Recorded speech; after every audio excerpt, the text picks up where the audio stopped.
it feels like we're an industry of finger pointers, right? From our customers. The customers don't know any better. They always seem when they call us, oh, it's not us, it's actually the cable company. Oh, you know what happened? Apple did an update and the CEC broke. Oh, you know what happened now is the Sonos system went down because Sonos is on drugs, and we tell our kids not to do drugs, but they don't listen. How dare you point at me? You were pointing first. Rude to point. You're being very rude. You're pointing at me right now I'm as you pointing, say that. you're Look pointing. at you. I'm Look just at your pointing at finger. your pointing, Look at your which finger is right different now. than What is it normal doing? pointing. You are pointing. You haven't seen You're pointing accusing until I me get of through pointing. with you. On this episode of ResiWeek, we talk all things Sonos, new apps, Q2 reports, and new headphones. All this and more on this episode of ResiWeek. This is ResiWeek, episode 432, The Sonos Show. Welcome to this episode of ResiWeek. This is your weekly roundup of all the latest news and stories for the residential AV industry. I'm your host, Matt D. Scott for AVNation.tv. And this week, I'm pleased to be joined by the Tri-State Brothers. We've got Todd Puma. He's the president of the Source Home Theater. How you doing, Todd? I'm doing well. How about you? I'm doing fantastic. Oh, I love it. Love it. Me too. Then we got Mark Feinberg. He's the president of Home Theater Advisors in the city. How you doing, Mark? I'm doing great, Matt. Finally enjoying what seems like summer might be here, so I'm getting kind of happy. Dude, 80 degrees today here. It's insane. It's awesome. I had to close my sunroof. It was so hot. Air conditioning on, sunroof closed, because again, it was hot. All right, gentlemen, we are going to kick off this episode, which essentially is just going to talk about Sonos. This is front to back Sonos, most likely, for a couple of interesting reasons. First of all, coming to us from Wired, many people do not like the new Sonos app, which is the understatement of headlines that I've seen in a long time. Last week, they launched a new version of the app. If you had automatic updates in your app stores, you got it without any notice. It was also pushed as a notification within the app, to the chagrin of course, most integrators who, again, hurried to rush out an email to the client saying, please don't update yet, because they're having a lot of issues with this. Go read through the article. Go check out any social media integrator group that focuses on residential or Sonos. Go read the subreddit. And there is a litany of issues going on here. Todd, we know how Sonos works, right? Generally, right? Like, they are a big company. They are a public company. This is not like hey, there's a designer in the back room who went, ooh, I'm going to update the app and push it. Like, this would have gone through a whole bunch of stuff, a whole bunch of, hopefully, dealer testing, dealer group testing, etc., beta testing. And yet there's not only a ton of missing features, there's a bunch of issues that just are like, there are systems that flat out do not work. How does a company the size and scale of Sonos, I'm trying to mince words on this, but how do they put out an app that is such a debacle such as this? How does this get through testing? To be honest with you, that's the question I was speaking with Mark earlier about. As for myself, as I use Sonos more as a media streamer with my Crestron systems, and it's been working great. It's been the most solid system that we have. It's user-friendly. It's been a brick. It's been absolutely the only product that we offer that we have the most consistency on. And that's what I kind of loved about Sonos, is originally I would bash them and say, they're not for the CI channel. They're not for us.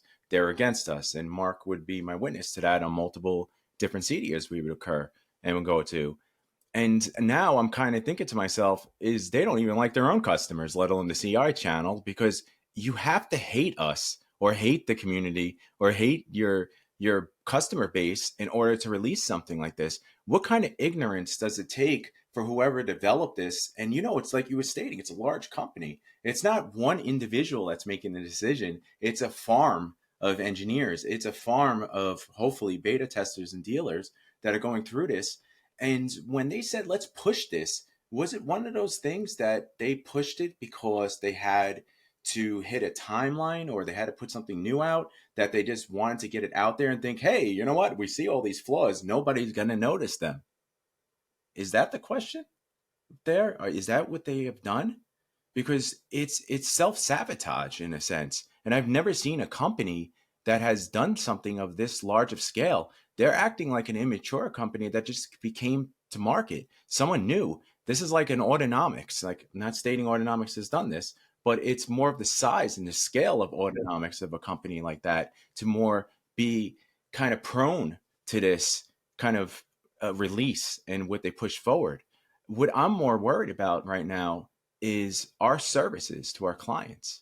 When the customers know something that's so stable as Sonos and something they're consistently using, and now how do we speak to this? How do we communicate with them? Do we just point the finger and say, hey, listen, they suck. What are we going to do? These guys suck. But we can't. We have to sit there and give them the facts. When is this timeline going to be given to us when this is going to be resolved? For me, it should have been resolved yesterday. Or they should have reversed it and put it back to the original app and kind of said, hey, listen, we found our issues, own it, and move on from there. But I don't believe they have at this point. Am I correct? Has anything been announced? They definitely haven't rolled back. They've kind of dug their heels in on it. And in what I've read, it is incredibly challenging to roll back a system that's installed back to S2. I think there's a way to do it. There is a workaround, but it seems to be incredibly frustrating. Mark, Todd brings up a great point, right? The communication of this is, I take issue with it. Now, I took issue with their communication when they went from original Sonos and split to S1 and S2. And like, heck, you and I've talked about this multiple times. We as integrators were on the front lines of getting bashed by customers for that. This is going to be that same issue. And if you read through, some of the forums or some of the Reddit channels, integrators are getting lit up for this. So how do integrators deal with the communication of this? How should Sonos be dealing with the communication of this? Is there anything anybody can do? Or is this just hey, we're going to push this and it is what it is? Yeah, I mean, at least the difference here between S1 and S2 is initially when S2 came out, they were bricking S1 only product. So at least They did reverse that, right? That was like a poor business decision. This was a poor technical execution. It wasn't the intention wasn't to brick systems here. So it's a technical mistake. It's a business mistake to release a not fully baked app, but it was the technical issues they're facing are not intentional. Whereas initially saying we're going to brick S1 was intentional. So we're getting less heat on that. Let me just, sorry, I want you to answer the communication issue, but I do have a quick sub question maybe. Yep. Do you think that this was tested on the general populace as far as in their beta testing? Do you think it was the random homeowner who's bought something off Amazon or Best Buy and had it delivered and they've got 2 zones, opposed to our channel who has, our average customer, I think, has 7 to 9 devices? Do you think that was the breakdown? I don't know. I do know there were dealers that were in the beta test. I've heard that from Sonos employees that there were, Sonos dealers were in the beta. I don't know on the end user level if they have end users who beta test software or not. I'm surprised that these issues weren't surfaced. I mean, it just sounds like the people who are beta testing it were just even opening up existing systems is problematic now.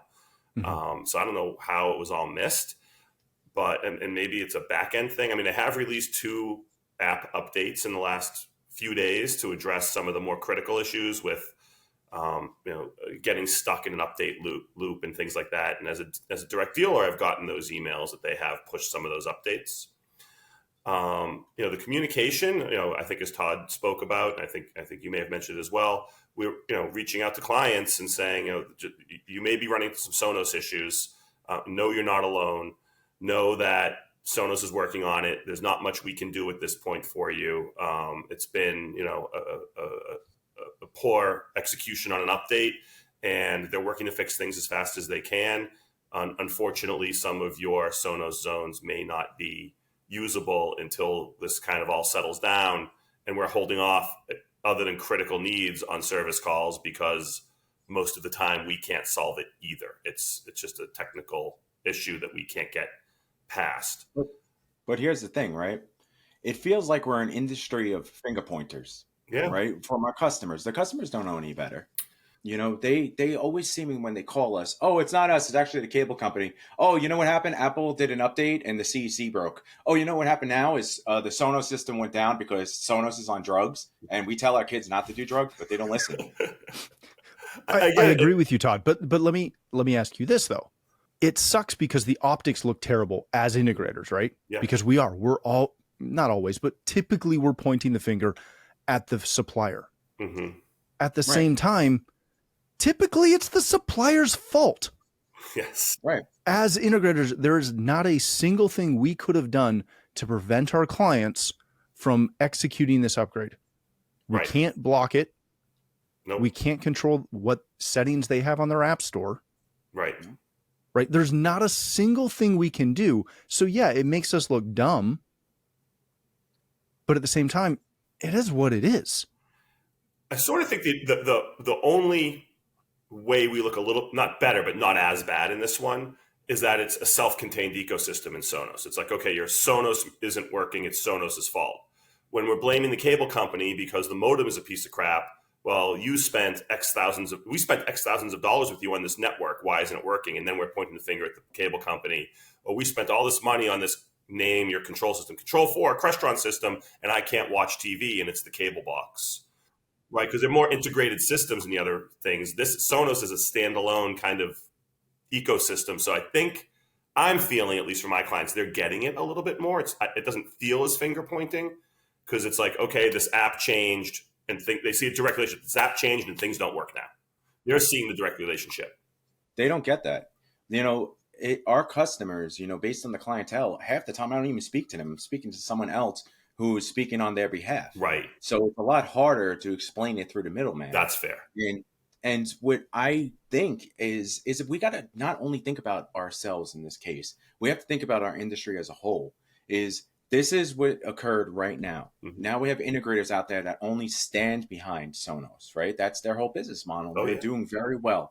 How do those integrators, you know, explain to their customers? Or how about if you're about to update and you're getting offered a brand new home that they're only living in an apartment, and suddenly they get this experience with Sonos, and now their large home that was going to be scaled up, you know, say a $200,000 system. Yep. You think that they're going to trust our judgment based upon this? If we sit there and stand behind a product, and I would say this, is Sonos has been the only rock solid component that I have. Yeah. And it's been this way since day one.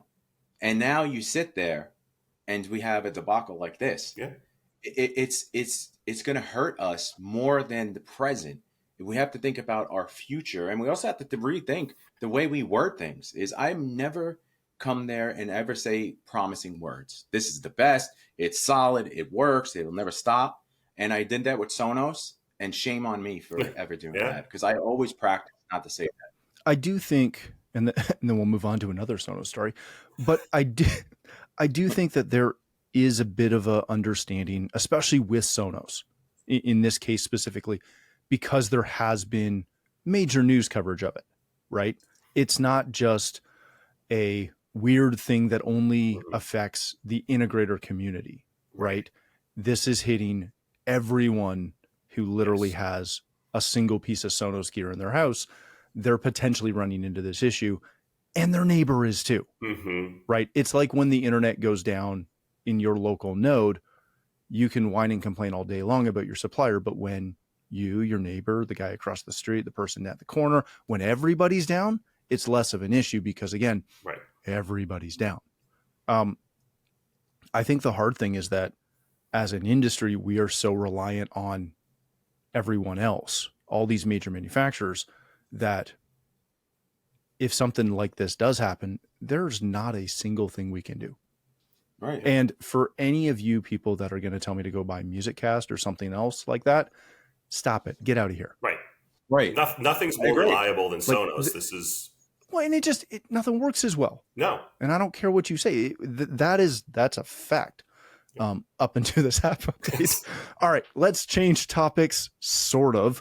This comes to us from Strategy and our good friend, Mr. Ted Green. Sonos says their Q2 fiscal report exceeded their expectations, with revenues down 17% and losses at plus 127%. So obviously, Patrick Spence was expecting some interesting results. They're doing better at being not as good as they thought they were going to be, which is a very interesting way to word that. Mark, when you look at this, when you look at the Q2 reports, they are a little interesting, but they're not surprising. Is my take. What did you see in here that made sense to you and kind of hit that? Again, I don't love it, but this is what I expected to see. Yeah, I mean, I don't think I expected to see their loss more than double. I'm not surprised that, and I guess it's all to scale, right? Yes, they have fixed expenses, so just the way the dollars flow through the income statement. But what I wasn't surprised is that their sales are down, because my sales are down. I think your sales are down. I think everyone's sales are down, because things aren't looking. The real estate market is not as robust as it has been. Things are slow. Now our channel is not the meat of Sonos. I think we're about 25-30% of total sales. So yeah, we're a fraction of it, but then, if they're seeing it across the board, it kind of sort of validates what I've been seeing in the marketplace and what I've been hearing, talking to other dealers, talking to my manufacturers, talking to trade partners. Things are slow. Todd, how much of this is, again, when you look at these reports, when you look at what the financial analysts are saying and how they're kind of, I'm not going to say they're bearish, but they're soft. They're definitely soft on Sonos right now. How much of that is Wall Street versus Main Street versus like Integrator Alley? Is there a major difference between those three markets? I think it's about, I can't speak on the numbers. I can't even speak on stocks. I don't understand that whole aspect of things. That's more of Mark's area of expertise. But I can speak on the integrator's standpoint. And if Mark is sitting here stating that the business in New York City, which is, somewhere that really never struggles because of the amount of people that live there, and he's feeling it. And again, just to piggyback on what Mark said, is yes, a lot of the Main Street manufacturers are stating that business is down, and we aren't getting the numbers we used to be getting. But I also, with the Sonos thing, I don't know if they're comparing it to the boom of the pandemic based upon their loss. Is at that point in time, we went to a high. Everything was selling. Yeah. Everybody bought whatever you said. And are they comparing it to those numbers versus what we're currently seeing? Yes, we are slow. And I think a lot of people are stating that we are slow because the boom that we had during the pandemic, it kind of just recently fell down at this point. I think in 2023, right near August, is when I started seeing a real big change. Mm-hmm. And our business was kind of hurting once we hit January to March area. I was actually in shock and kind of worried at that point, where we're going to be and how we're going to maintain the numbers we maintain, as well as keep my, company afloat and my staff, moving in the right direction. With that being said, there is always something that pops up. There's great opportunities out there. And I think we just kind of got to think about the way we go to business, and we got to open up our communication protocols to more architects, builders, and designers, and kind of sell them on the value of who we are as integrators. We're not just Sonos, we're more than that. We're pretty much going to give you a custom tailored solution based on your lifestyle and needs. And we need to overall go through the whole experience that we're offering and kind of just get out there and take those chances. For myself, I'm referral based. I never had to go outside of my little ecosystem like Sonos and screw up my app. I mean, my company, whatever Sonos screws up on, which is everything. And Todd gets cut off from being a Sonos dealer. Yeah. All of a sudden, he's That's buying it at Best Buy. So But before that's you dig okay. a deeper hole there, let me just ask kind of Sure. both of you this real quick. How much of this is due to market saturation? Right? Yeah. Like, it's very rare that I come across a client who doesn't already own a piece of Sonos gear, whether we've worked with them or not. How much of their decline is due to, again, just market sat? Well, but Sonos fixed that with S1. All that gear that's that's bricked, we have to replace. They looked out for us, Matt. Come on. Come on. Hopefully they do it again with all the new products that are coming out. All Maybe right. this is all just joy. Speaking of new products, here's our last story of the day to wrap up our Sonos show. Nothing but Sonos. Nothing but Sonos. This comes to us from The Verge. The Sonos Ace headphones are here, and they are impressive. The byline, of course, is quite telling because the company's app redesign fumble threatens to steal the thunder from what otherwise looks and feels like a strong debut in a new category. This was teased to dealers and users alike as an announcement with the highest demanded product that they've ever had, which we, of course, were all expecting to be a multi-channel amp, which it was not. So thanks, Patrick. But it is the one that honestly has been requested the most to me, which are a pair of headphones. They're coming out at $450 US, and they will, in a manner, connect to your Sonos system. The biggest feature that I know people are looking for in these are the ability to transfer TV audio from a soundbar to the headphones, which they will do in a limited application that I'm sure Mark would love to get into on a deeper level in a second. They look good. They look cool. They're in the same price as you'd kind of expect for headphones like this. Todd, when you see this, my concern is that just like the app, there seems to be a bunch of features that are going to roll out down the road to the point of right now, the handoff only works. The TV handoff only works on ARC. It shuts off the audio to the ARC. So it becomes a one-to-one opposed to a group situation. I'm hearing rumors that it only works on iOS. You can't make that change happen on Android right now, but that's coming. What's with the rollout of arguably a really nice looking pair of headphones with a limited functionality to start? I think it's actually kind of a smart move based on all the debacle that they've been causing and issues with their app. Is with the main protocol built on the headphones, I think is great is for when someone is in a bed and their partner is watching TV, it keeps them up. So the one and the most requested that I usually have is how to get the headphones, to mimic whatever's on the TV. And I think this part of what Sonos is offering is great. It turns off the soundbar. And for that application, when someone is sleeping, you have the headphones on and you're still able to watch TV. That's fantastic. Now, not having all the features and what's going forth with that, I think that's something that will come fairly quickly. And I think that we need to just, kind of enjoy what they're offering right now, that they did give their customer base one of the most requested products that has ever came across, Sonos's board, and also that they went outside of the speakers.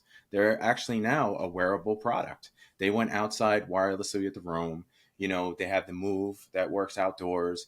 And it seems like with this is their venture is actually expanding.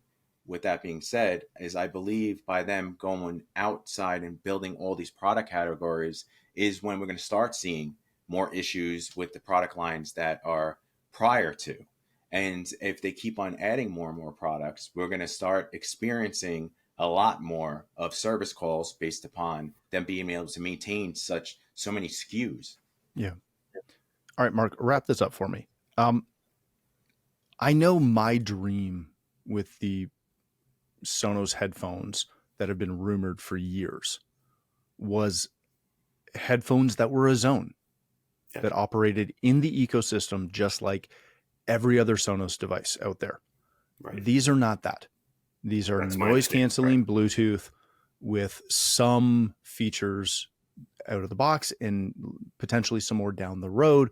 But like, we're not even talking the ability to currently pair these with a Beam or an Array, and it's only Beam Gen 2.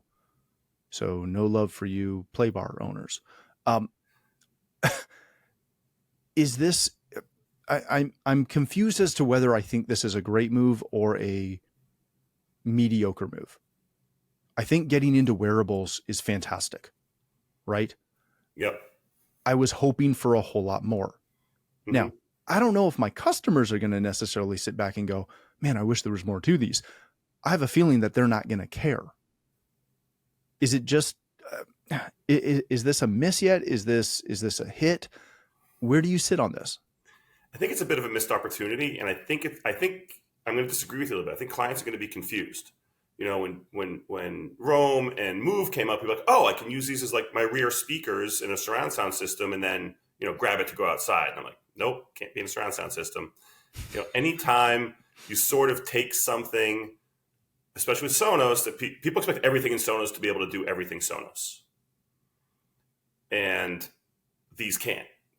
They're a Bluetooth headphone. They're a nice Bluetooth headphone with spatial audio. I assume they're really comfortable. I assume they sound great. So in that respect, they're like any other Bluetooth headphone with the added benefit that they can pair to currently an ARC to give you TV audio. Mainly, I mean, the only use case I see in that right now is gaming. You don't want to disturb the rest of the household. Or you're in bed with your partner at night and your partner's asleep and you just want to have the audio from the TV in your headphones. The way it works, my understanding is once you use the Ace, which is the headphone, it turns off the audio in the soundbar. So it's not even. I was looking for this as a great solution for my clients who are hard of hearing. Right. One person is hard of hearing, the rest of the family is not. So the hard of hearing person can put on the headphones and crank it up as loud as they want, and everybody else can, watch TV as they normally would. That's not a use case here. I think that's a big miss because I get a lot of requests from my hard of hearing clients for either headphones or they want 5-channel stereo. They want those, the Sonos surround speakers to be playing the dialogue, and you can't even do that.